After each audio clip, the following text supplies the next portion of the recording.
ლარი იუბილარია, რა გზა გაიარა ეროვნულმა ვალუტამ 1995 წლიდან დღემდე. არის თუ არა ლარი სანდო და სტაბილური ვალუტა, რა როლი აქვს ეროვნულ ვალუტას ქვეყნის ეკონომიკურ განვითარებაში და რამდენად პასუხობს გამოწვევებს და შესაძლებლობებს. პირდაპირ ეთერშია გადაცემა ეკონომიქსის სტუდიაში ჟურნალისტი ირმა ებრალიძე მუშაობს. გამარჯობა. დღეს ჩვენი გადაცემის სტუმარია ეროვნული ბანკის ფინანსური სტაბილურობის დეპარტამენტის უფროსი დავით უტიაშვილი.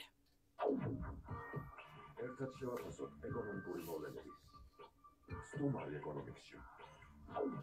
ბატონო დავით, გამარჯობა. ძალიან დიდი მადლობა, რომ გვითმობთ დროს. სანამ უშუალოდ ლარზე ვისაუბრებთ, მანამდე გუშინ ბოლო ამბავი, სავალუტო ფონდის მისიამ დაასრულა საქართველოში მუშაობა და საკმაოდ ესეთი საინტერესო პრეს-რელიზი დაგვიტოვა და გზავნილები, რომელიც ეხება საქართველოს ეკონომიკას, ასევე ფინანსურ მდგომარეობას. რა არის მთავარი, რაც ჩვენ გვითხრა სავალუტო ფონდმა? გუშინ დასრულდა ეს მისია, ეს არის სავალუტო ფონდის ეგრეთ წოდებული მეოთხე მუხლის მისია, რომელიც ყოველწლიურად ჩამოდის ხოლმე და შემდეგ ისინი საკმაოდ ასე ვთქვათ კომპლექსურ ანგარიშსაც გამოსცემენ, მაგრამ უკვე რაც არის ძირითადად მიგნებები მათ გააჟღერეს და პრეს-რელიზსა.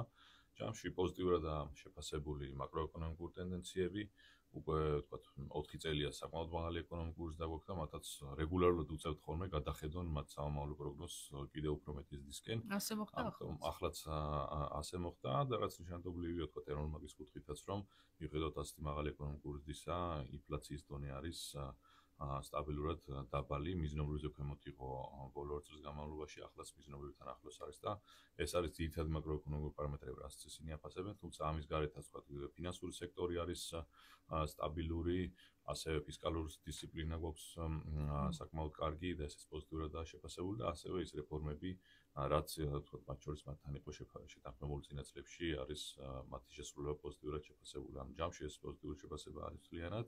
ცხადია არის გამოწვევები მიმდინარე პერიოდში. რეზერვებთან დაკავშირებით არის მაგალითად საუბარი ამ პრეს-რელიზში, რომ აქ არის სამუშაო. ანუ ჩვენ სვენელს და მაყურებელს რომ განვუმარტოთ, რა ხდება ახლა რეზერვებთან დაკავშირებით და თავის დროზე რატომ გახდა ეს საკითხი დაუშვათ ასეთი აჟიოტაჟის მიზეზი? ჩვენ ზოგადად იცით რომ ვართ სწრაფაზარდი ეკონომიკა, განვითარებადი ეკონომიკა, მაგრამ ჩვენ არ ვართ სამწუხაროდ რესურსებით მდიდარი ეკონომიკა, ამიტომ რეზერვების დაგროვების ერთ-ერთი მთავარი წყარო არის ხოლმე ცენტრალური ბანკის მიერ ღია ბაზარზე ამ რეზერვების შეძენა და დაგროვება.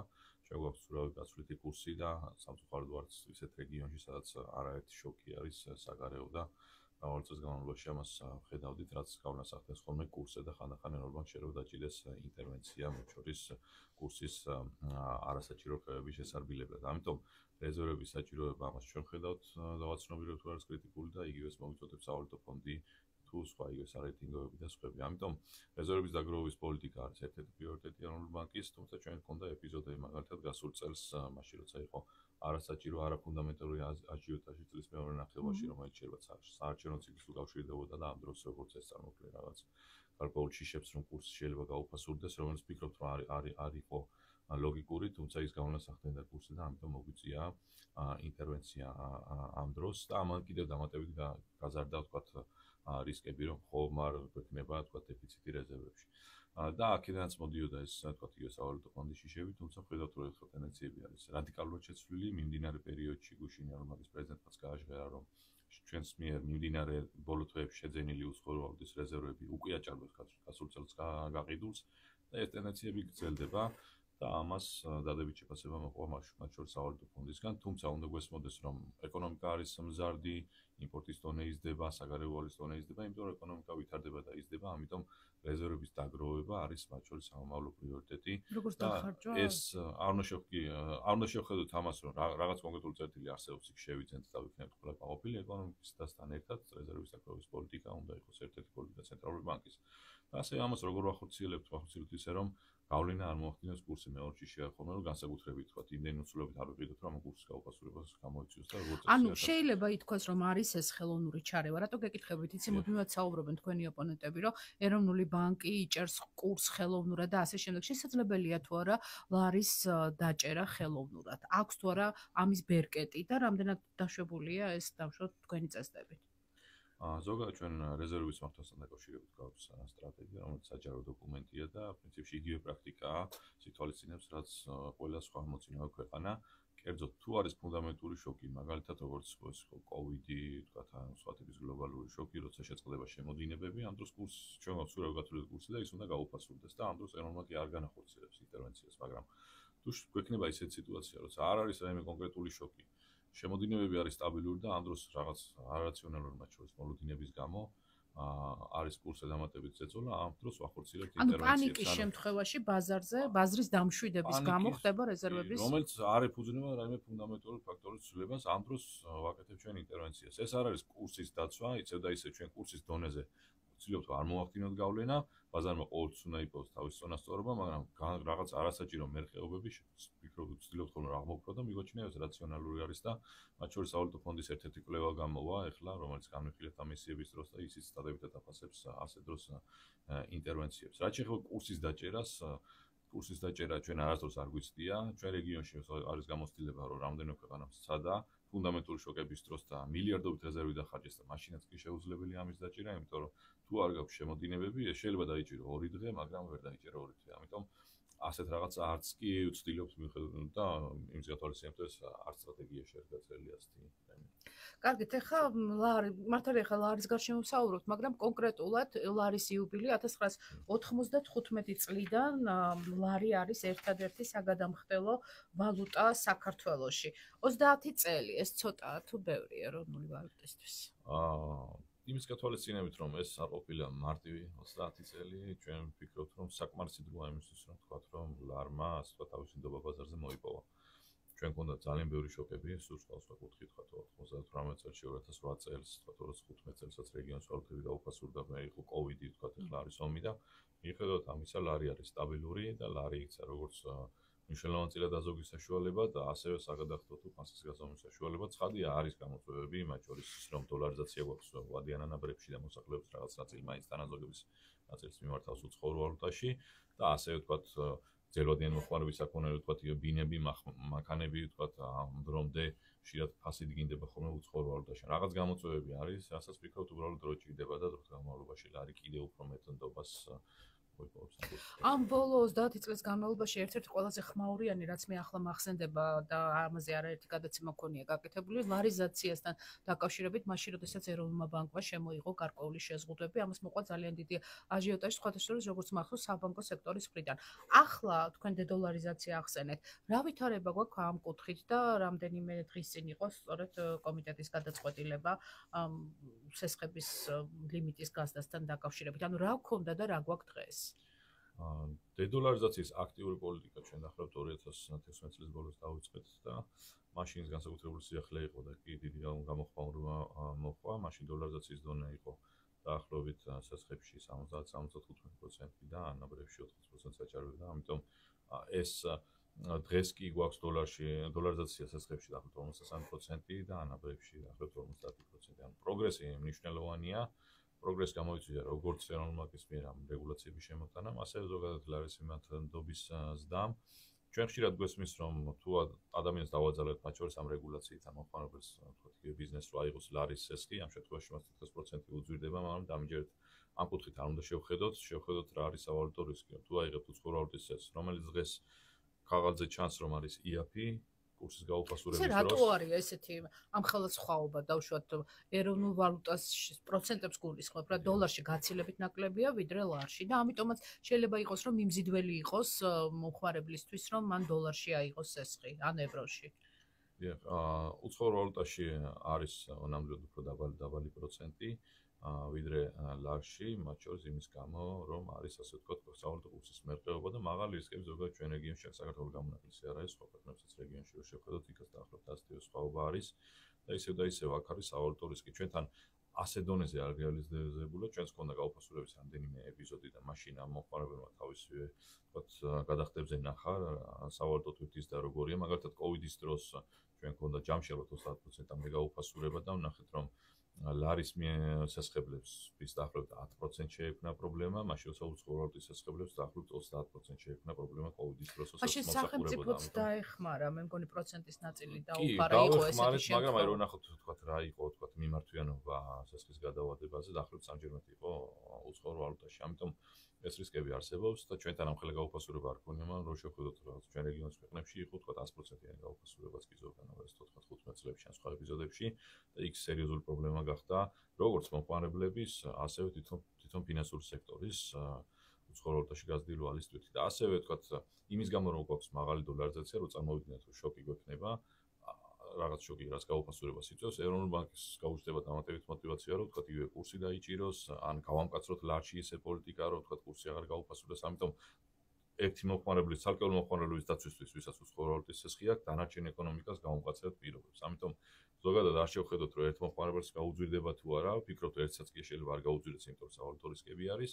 ზოგადად თელ ეკონომიკას გვიძვირდება, ასე ვთქვათ, ფინანსური შუამავლობა იმის გამო, რომ გვაქვს დოლარიზაცია. ამიტომ დედოლარიზაციის პოლიტიკა ვფიქრობ მომავალში გაგრძელდება. ჩვენ გვაქვს ერთ-ერთი ყველაზე მაღალი დოლარიზაცია მსოფლიოში. 43% მაღალი მაჩვენებელი. დიახ, ანაბრებში 50%, სესხებში 53%. სესხებში თუ არსებობს კონი უზბეკეთს აქვს მსგავსი, დანარჩენ ჩვენ რეგიონშიც კი ასე ვთქვათ, ყველგან უფრო დაბალი არის და გასალებთ კაცრი პოლიტიკა აქვს იქ მიმართული რეზოლუციებს. და ეხლა ეს ბოლო გადაწყვეტილება 500-დან 750,000 ლარამდე გაზდა, რომ განუმარტოთ ჩვენ სვენელს და მაყურებელს, რომ აქ საუბარია იმაზე, რომ თუ შემოსავალი გაქვს ლარში, სესხს ვერ აიღებ, დავუშვათ დოლარში, თუ 750 ლარზე ზემოთ არ იქნება, ხო? სწორად ვამ. ანუ ეს გადაწყვეტილება სწორედ დედოლარიზაციას უკავშირდება და როგორ ფიქრობთ რაღაც პერიოდის გავლის შემდეგ რამდენიც შეამცირებს ეს ამ 53%-ს რაც დღეს გვაქვს? კი ეს ზღვარი ასე მოქმედებს, რომ თუ მომხმარებლის ჯამური დავალიანება, მათ შორის ახალი გაკეთებული ბანკში განაცხადის ჩათვლით 750,000 ლარზე ნაკლებია და არ აქვს მას უცხო ვალუტის სტაბილური შემოსავალი, მას მისცემა მხოლოდ ლარში და ამით დავიცვათ ასე ვთქვათ მათ სავალუტო რისკებისგან. ზოგადად ასეთი ტიპის გადაწყვეტილებები წინა წლებშიც რამდენჯერმე გადავდგით, თქვა თავიდან იყო თქვა 100,000, მე 200, ბოლო წლებში თქვა 200-დან ნელა 100,000-ით გავზარდეთ 500-მდე და ახლა 750,000 1 აგვისტოდან ამოქმედება. ამით ასე ვთქვათ, ვცდილობთ რომ დავიცვათ შედარებით უფრო მოწყვლად იმ სესხებლები, იმიტომ რომ გვესმის რომ ანაბრების დიდი ნაწილი არის უცხო ვალუტაში და ბანკმა ეს სესხი უნდა გასცეს ჩვენ ეკონომიკაში სხვანაირად ამ სესხი თუ არ გაიცა ეკონომიკა ვერ გაიზრდება. მსხვილი ბიზნესისთვის ასე ვთქვათ დაშვებული არის უცხო ვალუტაში სესხების აღება, შედარებით წვრილი ბიზნესისა და ფიზიკური პირებისთვის ეს უკვე მნიშვნელოვნად შეზღუდული აღმოჩნდება. ეს ძირითადად არის ბიზნეს სესხებზე თუ აქ იპოთეკურ სესხებზეც არის? 500-დან 750,000-მდე შეგვიძლია ვთქვათ, რომ დაახლოებით თანაბრად არის ბიზნეს სესხები და იპოთეკები, იმიტომ რომ ვთქვათ ბიზნესის ფასი ისეა გაზრდილი ქალაქის მაგალითად ცენტრალურ უბნებში, რომ იპოთეკების გარკვეული ნაწილიც ხდება ამ სეგმენტში. ამიტომ დაახლოებით თანაბრად ეხება როგორც ბიზნეს სესხებს, ასე ფიზიკური პირების იპოთეკას. ამის შემოღების ერთ-ერთი რაციონალი არის, რომ ეს 53% დოლარიზაციაში წინა წლებში მცირდებოდა, მაგრამ ბოლო დაახლოებით წელიწად ნახევარი ვხედავთ, რომ შემცირების ტენდენცია შენელდა და ამასაც იგივე სარეიტინგო სააგენტოები და სხვები ასე ვთქვათ რისკად გვითვლიან, რომ მას შემცირების ტენდენცია აღარ აქვს და ამ გადაწყვეტილებით რომ აღარ აქვს დაუშვათ შემცირების ტენდენცია. ის რო ეკონომიკა იზრდება? არა, შეიძლება იყოს, რომ გაცვლითი კურსი იყო, ასე ვთქვათ სტაბილური რაღაც პერიოდი, ასევე სავალუტო შემოდინებები ჰქონდა, ის რომ ომის დროს ვთქვათ გაზრდილი იყო მათ შორის არეზიდენტებიდან ანაბრებზე განთავსება და ბანკებს ჰქონდათ დამატებითი мотиваცია, რომ ეს სესხები გაეცათ ადგილობრივ ეკონომიკაზე. ამიტომ დოლარიზაცია არ გვიმცირდება იმ ტემპით, რაც სასურველი იყო და ამ ცვლილებით ჩვენ გვინდა ასე ვთქვათ მას შემცირების ტენდენცია მივცეთ და დადებით შედეგად შეფასდება თუ წლის ბოლოს მიმოხილვებებით ან ჩამოსდებით 40%-ს სესხებში. და დაახლოებით რამდენი პროცენტია იმ სესხებლების რაოდენობა, რომლებიც დოლარში იღებენ, ანუ იმ შემთხვევაში თუ მათ შემოსავალი აქვს სხვა ვალუტაში. ასეთი რამდენი პროცენტია? სხვათა შორის საინტერესოა, ჩვენ გრძელვადიანი დინამიკა არ გვაქვს და დავაკვირდეთ ბოლო წლებში დაახლოებით რაოდენობრივად ვთქვათ იპოთეკის სესხებლების 20%-ს აქვს უცხო ვალუტის შემოსავალი. ეს არის ძირითადად ფიზიკური პირები, რომელიც ვთქვათ IT ან სხვა სექტორში მუშაობენ და შემოსავალს იღებენ ვთქვათ უცხოეთიდან, ანუ აქ ფიზიკურად აქ ადამიანი. მაგრამ აქ იმიგრებიან? კი, ანუ ფიზიკურად აქ ადამიანი, აქ მუშაობს, უბრალოდ მას სერვისს აწოდებს რაღაც საერთაშორისო კომპანიებს, ასევე ვთქვათ მეზღვაურები, ასევე ქართველები, ვინც დროებით ან შეიძლება გრძელვადიანადაც ცხოვრობენ უცხო ქვეყანაში, იქ მუშაობენ, მაგრამ აქ შეიძინეს ბინა, იმიტომ რომ განიხილავენ დაბრუნებას და ბოლოს გზავნილები. ანუ ეს ყველა დაახლოებით არის იპოთეკების შემთხვევაში 20% მთელი გაცემის რაოდენობრივად. მაინც ალბათ მაღალი ციფრია თუ არა? კი, ჩვენ ეს არა გასაგებია, მაგრამ ეს თავისთავად მოქმედებს თუ არა დოლარიზაციაზე? კი, მოქმედებს, ამიტომ ჩვენ ხშირად გვეკითხებიან ხოლმე, რომ რა არის ეროვნული ბანკის მიზანი ამდენ დოლარიზაცია რა დონემდე უნდა შემცირდეს და აქედან ჩანს, რომ მისი ბუნებრივი დონე არის 20-ზე მაღალი, ანუ ჩვენ ფიქრობთ, რომ დაახლოებით 30% ბუნებრივად დარჩება ჩვენი მსესხებლების, ვინც უცხოურ ვალუტაში ესესხულობს. ამიტომ 30%-ზე რომ ჩამოვალ, შეგვიძლია ვთქვათ, რომ ის დიადი მიზანი დოლარიზაციის დიდწილად მიღწევა. და გარდა იმისა, რომ ეხლა დავუშვათ ეს მონაკვეთი გაზარდეთ, ანუ ზღვარი გაზარდეთ, კიდევ რა ბერკეტები აქვს ეროვნულ ბანკს დოლარიზაციის შესამცირებლად? ანუ რას გეგმავთ უახლოეს მომავალში თუ რეგულაციები უკვე ამოიწურა? რეგულაციები ბუნებრივი არ ამოწურვა, ჩვენ გვაქვს რამოდენიმე ინსტრუმენტი, უბრალოდ მიღებული პრაქტიკა არის, რომ ინსტრუმენტებს ამოქმედებთ ეტაპობრივად, რომ რაიმე კუთხით გავლენა არ მოახდინოს დაკრეფტების ტენდენციებზე. ანუ ჩვენი მიზანი არის შევამციროთ დოლარიზაცია და ჩვენი მიზანი არის, რომ ადამიანმა სასხები რა იყოს. ანუ ინსტრუმენტებს ისევ ამოქმედებთ ეტაპობრივად, რომ გავლენა არ მოახდინოთ დაკრეფტების დის ტემპზე. და თავად კომერციული ბანკების რეაქცია როგორია ამ საკითხზე? იმიტომ რომ ხო გადიხართ კონსულტაციებს, როცა ასეთ გადაწყვეტილებებს იღებთ, როგორია მათი პოზიცია? შემიძლია გითხრათ, რომ შეიძლება გახსოვდეთ კიდეც თქვენ თავიდან ეს იყო ყოველთვის ძალიან მწვავე. კი, და მოლაპარაკებები და ხმაურიან გაცხადებები. ასე ვთქვათ, ექნება ძალიან ძიმე გავლენა. მე ერთი მათაც დაინახეს, რომ ჩვენი არც მიზანია და არც შედეგი დგება ის, რომ ამას კონდეს ასეთი ძიმე გავლენა.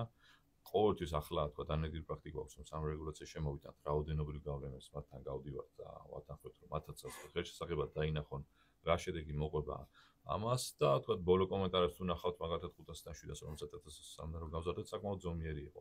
ცხადია, საბანკო სექტორს არასდროს არ უყვარს რეგულაციები, არავის არ უყვარს რეგულაციები. ეგ ბუნებრივია გვესმის, თუმცა ასე ვთქვათ, შეგვიძლია შევფასოთ, რომ გაგებით მოეკიდნენ ჩვენ სამ გადაწყვეტილებას და მეორე მხრივ ისინიც კითხულობენ რა შეფასებებს გვიწერს სარეიტინგო სააგენტო იქნება თუ მათივე ინვესტორები რა რისკებს ხედავენ ჩვენ რეგულარულად ხვდებით ან ინვესტორებს და ერთ-ერთი პირველი არის მაღალი დოლარიზაცია, ამიტომ მათაც ესმით რომ ამ კუთხით ნაბიჯები მათ შორის მათზე ასახება პოზიტიურად. ეგრეთ წოდებულ ცუდ სასხებთან დაკავშირებით აქ როგორ არის ტენდენცია, შემცირებულია თუ გაზრდილია? ამ ცუდი სასხი, რომელსაც ვერ იხდიან ეს. ჩვენ ესე ვზომავთ ხოლმე უმოქმედო სასხი ქვია, სწორედ სამომხმარებელი თქვა 90 დღის განმავლობაში ჩამორჩება თავის გრაფიკს. ან წინასწარ განუცხადეს ბანკს, რომ ნუ აღარ ვიხდი. ეს ხშირად ბიზნესის შემთხვევაში ან გადაგაცილებამდე ბიზნესის შემთხვევაში შეიძლება იქამდე დადგეს უკვე ეს დაკოტრება სხვა მიზეზების გამო. და ეს პორტფელი არის დღეს დაახლოებით 2.5% მთელი საბანკო სექტორის პორტფელის და ეს არის ისტორიულად ერთ-ერთი ყველაზე დაბალი ნიშნული, რაც ჩვენ გქონია.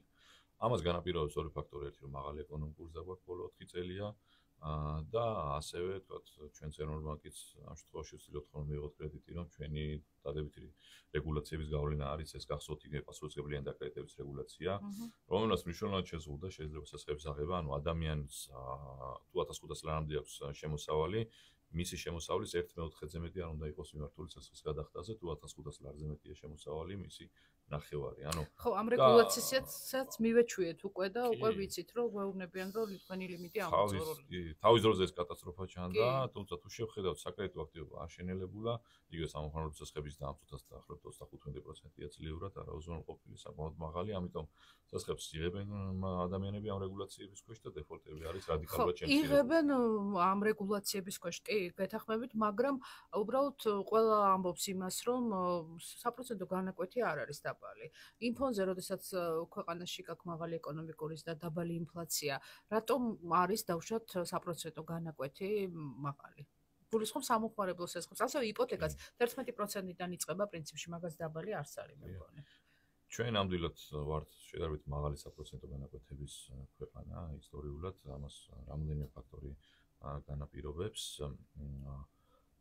თუ შევხედავთ თქვათ ანაბრებზე საპროცენტო განაკვეთები ლარში არის დაახლოებით 11-11.5% მსხვილ ბანკებში და შეიძლება დანარჩენ ბანკებში ცოტა უფრო მაღალიც იყოს. ანუ მიანაბრე ლარში ვადიან 1 წელი ანაბარზე ამდენ პროცენტი. ანუ ანაბარი რა ხან მაღალია, ამიტომ ანაბარი არის მაღალი, ერთი ეს არის, ანუ მაღალი და ბანკს უწევს მე უკვე თქვა 11%-ში თუ მოიზიდა 1 წელოვანი ანაბარი 10 წლიან სასხი რო გახდეს 13-ში და 13.5-ში იპოთეკა რო ავიღოთ მაგალითად უნებრივად გვეჩვენება ხომ ისი მარჟა რო იყოს დაახლოებით 2%. და ანაბრის პროცენტი რო დაწიოს და დავუშვათ სასხის არ შეიძლება?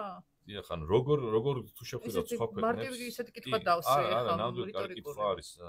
მართლაც აი როგორ მიაღწიეს სხვა ქვეყნებმა, შედარებით განვითარებულ ქვეყნებმა, ხო, ევროპაში 2-3%. მიაღწიეს ესე, რომ რაღაც პერიოდში ქვეყანა რომ დიდრდება, დაზოგილი ანაბრები აჭარბებს ხოლმე ცეცხლებზე მოთხოვნას. შედარებით განვითარება, სწრაფად განვითარებულ ქვეყანაში ადამიანები უფრო მესესხულობენ, ვიდრე ზოგავენ, ამიტომ ანაბრები უფრო, მოდი ასე ვთქვათ, ცოტა გვაქვს, ვიდრე სესხები. ამიტომ ეს ასე ვთქვათ, გარკვეულ ფუფუნებას აძლევს მე ანაბრებს, რომ მაღალი პროცენტი მოითხოვონ ანაბრებს. თუ გამდიდრდით ნელ-ნელა და აქეთ მივიდივართ ხო, ეკონომიკურს და მას მოიტანს საბოლოო დამშედებს, გვექნება იმდენი ანაბრები, რომ დავაფინანსოთ სესხები და ამ შემთხვევაში ყველა განაკვეთები დაიწეს. ანუ მარტო ანაბრებით ხო არ ფინანსდება სესხები? კი, მეორე არის ასე ვთქვათ, მანცო შეუძლია სხვა ქვეყნიდან მოიტანოს ეს. კი, რეფინანსირების განაკვეთი ამ შემთხვევაში. რეფინანსირება ეროვნულ ბანკიდან. ხო. ნუ მაგამდე სიმართლე, მეორე წყარო. რეფინანსირების სესხებიც კი. მეორე წყარო არის ხომ სხვა ქვეყნიდან ხო შეუძლია ის ესხო და ჩვენ მაგებს ესხულობენ თქვათ სხვა ქვეყნებიდან, მაგრამ ამ შემთხვევაში ამას ემატება ეგრეთ წოდებული ქვეყნის რისკი და ჩვენ ვართ ასე ვთქვათ მაღალ რისკიან რეგიონში და უცხოელმა ინვესტორმა ქართულ ბანკს ასეცხოს ამ მაღალ რისკების გამო ითხოვს მაღალ უგებას. და თქვათ რეიტინგი რო ავიღოთ ჩვენ გვაქვს 2B და ესეც არ ითვლება საინვესტიციო რეიტინგად, იმიტომ რომ ბევრი ფაქტორის გამო ვართ შედარებით არ ვართ მდიდარი ქვეყანა, რესურსებით არ ვართ მდიდარი და პლუს რისკიან რეგიონში ვარ. ამ უცხოეთთან მოტანილი ფულს არ არის ამ ეტაპზე IAP. თუ როდესაც ქვეყანა შედარებით უფრო გამდიდრდება და რისკები რეგიონში შემცირდება, ჩვენ გვექნება უკეთესი რეიტინგი და შედარებით IAP ფული. მესამე არის რას თქვენ აღნიშნეთ, თქვათ, რომ ეროვნული ბანკი როგორ აწესებს აპროცენტო განაკვეთს, ამასაც დიდი მნიშვნელოვანი გავლენა აქვს ბაზარზე, მაგრამ თქვენ იცით რომ ეხლა გვაქვს მაღალი ეკონომიკური ზრდა, თქვათ 9% ქონდა საშუალო წინა წლებში და დაბალი ინფლაცია. თუ ეროვნული ბანკი დაწევს აპროცენტო განაკვეთს, თქვათ ეკონომიკურ თეორიაც ამას გვეუბნება, რომ მაღალი ეკონომიკური ზრდის პირობებში ინფლაცია გაიზრდება. ანუ ჩვენი პროცენტების დაწევა დადებითად აისახება სესხებელებზე, მეც ვისესხებენ, მეც დახარჯავენ, მაგრამ ეს დაბლობდება უკან რომ ფასები გაიზრდება, ამიტომ საბოლოო სარგებელი რეალურად. თუმცა ისიც საინტერესოა, რომ მაღალი ეკონომიკური ზრდა თავისთავად იწვევს მაღალ ინფლაციას და ჩვენ შემთხვევაში, საქართველოს შემთხვევაში მიზნობრიდან ახლოს არის. ბოლო 3.5%-ია ეხა მაისის ინფლაცია წლიური. ეს როგორ? ანუ რა ხდება ამ შემთხვევაში? ეკონომიკის კანონებიდან გამოვიდა, გადაუხვიეთ თუ როგორ? აქ ორი ფაქტორი არის. აუცილებლად უნდა აღნიშნოთ, რომ ჩვენი შეფასებით და მათ შორის თქვა სავალუტო ფონდის შეფასებით, ანუ პროდუქტიულობა არის გაზრდილი, ანუ ინფლაციას იწვევს ხოლმე მაღალი მოთხოვნა, რომ ადამიანები ხარჯავთ მეც და ღვიძლოთ მეც საკონერს და გამყიდველი ამ პროცესს რო ხედავს დის ფასებს. ეს ნორმალური პროცესია, მაგრამ ჩვენ ხედავთ, რომ მეორე მხარეს, ასე ვთქვათ, პროდუქტების და სერვისის მიწოდებაც არის გაზრდილი, ანუ პროდუქტიულობა გაიზარდა, ან ხელფასი რო იზრდება, იმის გამო იზრდება, რომ ეს ადამიანები მეც საწარმოებენ. მათ შორის IT სექტორში ეს თვალნათლივ ჩანს, IT სექტორის შემოსავლები და ხელფასები რო ნახოთ სტატისტიკურად მნიშვნელოვნად არის გაზრდილი, მათ შორის იმის გამო, რომ ესენ შეიძლება საზღვარგარეთ აწოდებენ, თქვათ ამ სერვისებს თუ საქართველოში აწოდებენ. ეს არის ერთი მხარე და მეორე არის ეროვნული ბანკის პოლიტიკა, ჩვენ გვაქვს საპროცენტო განაკვეთები 8%-ი ახლა დადგენილი. იქამდე 11-იც კი გქონდა და თუ შევხედავთ, თქვათ, ინფლაცია არის, თქვათ, 1% იყო წინა წლებში, თქვათ, საპროცენტო განაკვეთი გქონდა 8 და მეტი, ანუ ეს ითვლება, რომ არის ძალიან მკაცრი პოლიტიკა, ერთ-ერთი ყველაზე მკაცრი პოლიტიკა გქონდა რეგიონში და ერთ-ერთმა პირველმა დავიწყეთ პოლიტიკის გამკაცრება კოვიდის დროს, მაშინ როცა ევროპაში პროცენტები 0-მდე შეამცირეს და ამერიკაში ჩვენ გახსოვთ 11% ქონდა დადგენილი, ანუ ეს გვესმის რომ არის ძიმედ გადასატანი იმ პერიოდში ეკონომიკისთვის, მაგრამ ძელვადიანად ეს გვაძლევს სწორედ დაბალი ინფლაციას. ანუ კაცრი მონეტარული პოლიტიკა თუ ფრთხილი მონეტარული პოლიტიკა, როგორ შეიძლება ახლა შევიტყვი, რომ ეროვნული ბანკის პრეზიდენტმა რამდენჯერმე თქვა, რომ ჩვენ ნელ-ნელა გამოვდივართ ამ მკაცრი მონეტარული პოლიტიკიდან. სიფრთხილით უთხრები. კი, სწორი შეფასება მკაცრი პოლიტიკიდან გამოვდივართ ფრთხილად, თუმცა ამ დრომდე შემიძლია გითხრათ, რომ ალბათ მაინც უნდა ვთქვათ, რომ ეს მკაცრი პოლიტიკა ნარჩუნდება, თუ შევხედავთ ინფლაციასთან შედარებით რა პროცენტი ვარ და. კარგით, ცოტა დრო გრჩება და ისევ ლარის იუბილეს დაუბრუნდეთ და მე ვთქვი 300-ზე მეტი სტუმარი 30 ქვეყნიდან იყო გასულ კვირას ჩამოსული, ეს იყო ესეთი დიდი ღონისძიება, სადაც არაერთი ქვეყნის ეროვნული ბანკის პირველი პირები იყვნენ ჩამოსული. რა იყო მთავარი გზავნილი თქვენი მათთვის მიმართ და ისინი უბრალოდ მოსმენის რეჟიმში იყვნენ თუ იყო მაგალითად გამოცდილების გაზიარება, აი როგორ ჩაიარა ამ ყველაფერმა? ის რაც არ ვიცით და რაც დახურული იყო, რაც ღია იყო, ის საზოგადოებამ ნახა. კი, ანუ ამ ღონისძიების მიზანი ცხადია პირველ რიგში იყო არის იუბილე და ლარგამდე ამას იმსახურებს და ხაზგასმა სწორედ ამ კონფერენციას მაგის რომ ლარი არის მდგრადი და სტაბილური და ამას ხედავთ უკვე რიცხვებშიც ხომ ამ წლების განმავლობაში და ამ შედეგებში და მეორე ასე ვთქვათ ძირითადად მოტივი ამ კონფერენციის იყო თანამშრომლობა, როგორც რეგიონული თანამშრომლობა, ისე გლობალური, თქო, ჩვენ რეგიონის გარდა არც სტუმრები. ცხადია კონფერენცია მათ შორის აკადემიურ ხასიათს ატარებდა, ჩვენ თქო, ჰქონდა რამოდენიმე პანელი, სადაც გავცვალეთ ინფორმაცია იგივე მონეტარული პოლიტიკის კუთხით, რა გამოწვევებს ხედავთ გლობალურად ფინანსური სექტორის პოლიტიკის კუთხით, გრადი დაფინანსების კუთხით და ერთი პანელი იყო საინტერესო ასევე ფინანსური ტექნოლოგიების განვითარება, სადაც კერძო სექტორის ჩართულობითაც რა ინიციატივები არის და მათ შორის როგორ შეგვიძლია რეგიონალურად ვითანამშრომლოთ ამ კუთხით, იმიტომ რომ ეს ფინანსური სექტორი არის ისე ღია, როგორც არასდროს თქვენ საგადახდო სისტემებს იყენებთ, შეიძლება აპლიკაციებს იყენებთ, რომელიც თქვა ამერიკული ხო ციფრულ ლარზეც იყო საუბარი. ციფრულ ლარზეც იყო საუბარი, ეს ინიციატივა გრძელდება, თუმცა მის ალტერნატივებზეც იყო საუბარი. დღეს ბოლო დროს გახდა უფრო პოპულარული, ასე ვთქვათ, ციფრული ლარი კი არა, ვთქვათ, ეწოდებული სტაბილური ვალუტა, სადაც ეროვნული ბანკი კი არ უშვებს ვალუტას, არამედ ბაზრის მოთამაშეები და ეს ინიციატივები განიხილება, ვთქვათ. ეს რომელ ქვეყანაში შეიძლება ასე იყოს საქართველოშიც? კი, შეიძლება ასე ვთქვათ, ციფრული ლარზე მიბმული რაღაც ინსტრუმენტები განვითარდეს და კონკრეტული ინიციატივები არის უკვე ამასთან დაკავშირებით და მუშავდება. ანუ ეს ეროვნული ბანკის ციფრულ ლართან დაკავშირებით იცით, რომ ერთ-ერთი გამოწვევა, რასაც შეადასახელებენ არის, რომ უნდა კონდეს თუ არა საჯარო ინსტიტუტს ამხელა კონტროლი ჩვენ ფინანსებზე და ამის ალტერნატივად განიხილება ეს დეცენტრალიზებული კერძო კომპანიებმა, ასე ვთქვათ, შექმნან ამისი ალტერნატივა, რომელიც შეიძლება ასეთი ცენტრალიზებული გავლენის ქვეშ არ იყოს. ამიტომ ესეც განიხილება და იყო ამ კუთხითაც. რაც შეეხება საკოლექციო მონეტებს, დაიწყო უკვე რეალიზება ლარის იუბილესთან დაკავშირებით? მე მგონი ეს დაწყებულია, იქაც იყო პრეზენტაცია, ასე ვთქვათ. და რა იგეგმება კიდე წლის ეს ღონისძიებები წლის განმავლობაში გაგრძელდება, ანუ როგორ გაგრძელდება თითქმიანი იუბილე გამოუვალ ლარს, მაგრამ იმსახურებსო თქვენ თქვით. კი და ანუ ჩვენ ვცდილობთ ხოლმე რომ ეს იუბილე არ არის უბრალოდ ტორტის გაჭრა, აქ არის ხოლმე აკადემიური დისკუსიები და ცხადია გვინდა რომ ეს გაგრძელდეს. ეს იყო ალბათ ყველაზე მსხვილი ღონისძიება, მაინც უნდა ვთქვათ, სადაც ჩართული იყვნენ უცხოელი სტუმრები, ცხადია შეიძლება ამ მასშტაბით ღონისძიებები არ იყოს, თუმცა ეს გაგრძელდება. პარალელურად ჩვენ ჟურნალისტ გამოუშვით, აქ იყო პრეზენტაცია, ვთქვათ, მონეტარული ეკონომიკის და ანუ იქაც აკადემიური დისკუსიები არის მიმდინარე აქტიურ თემებზე და ვცდილობთ რომ და გეგმაში არის რომ ესეთი ტიპის განხილვები გაგრძელდეს, ალბათ უფრო ადგილობრივი ექსპერტების თუ სხვა პირების ჩართულობით, ვისაც ლართან აქვს კავშირი ფინანსური სექტორის თუ სხვა. დიდი მადლობა. მადლობა საინტერესო საუბრისთვის. ეროვნული ბანკის ფინანსური სტაბილურობის დეპარტამენტის უფროსი დავით უტიაშვილი პასუხობდა ჩვენ შეკითხვებს. მომავალ ხუთშაბათამდე გემშვიდობებით, მომავალ ხუთშაბათს ამ სტუდიაში სხვა თემით და სხვა სტუმრით დავბრუნდები. მადლობა.